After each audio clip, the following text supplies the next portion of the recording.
அவங்க செய்வாங்கன்றதுக்காக நீங்க 100% உண்மையா இருப்பீங்க, எல்லாத்துலயும் உண்மையா இருந்தீங்க. ஆனா இவங்களுக்கு இவ்வளவு நான் உண்மையா இருந்திருந்தேன். இது தெரிஞ்சிருந்தா நான் உண்மையா இல்லாம இருந்திருக்கலாமே, இது தெரிஞ்சிருந்தா நான் பொய் சொல்லி இருக்கலாமே, இது தெரிஞ்சிருந்தா நான் கொஞ்சம் திருடி இருக்கலாமே, நான் கொஞ்சம் ஏமாத்தி இருக்கலாமே. நான் உண்மையா இருந்தது தப்பா?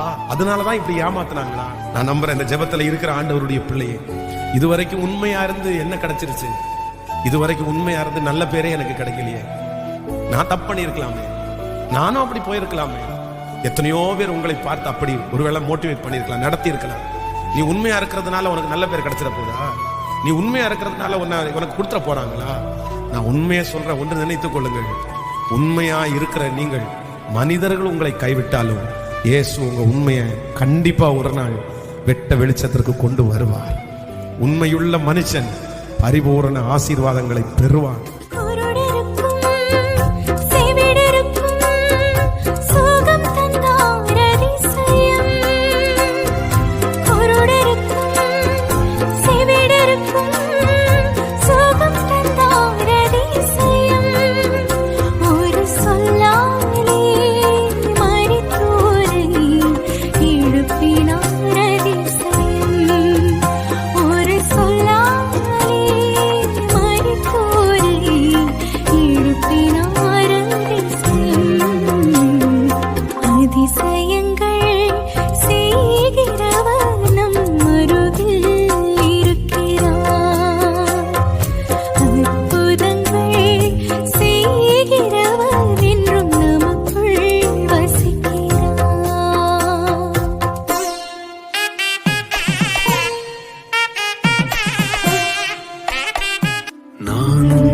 என் வீடும் என் வீட்டார் அனைவரும் ஓயாமல் நன்றி சொல்வோம்.